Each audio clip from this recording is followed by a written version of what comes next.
Cuba teka apa yang jumpa dalam tong sampah. Apa? Oh my God, Bu. Yes. Oh my God, oh my God. Oh my Allah lah. Hish. Mak tengok ni, Mak.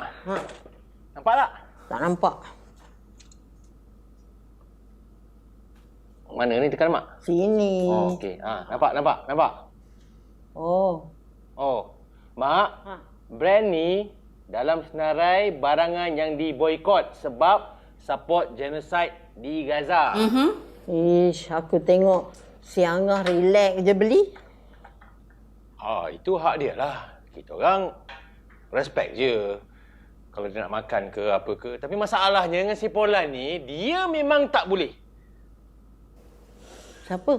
Muzaffar ke? Bukan. Muzaffar takkan beli Alabama fried chicken ni, takkan. Si Polan ni adalah orang yang bukan main lagi support Gaza apa macam semua. Gila-gila lah macam dia dah terpaling. Betul? Tapi, dia beli ni. Yalah, siapa? Anak mak yang keempat. Baru je datang tadi. Suka.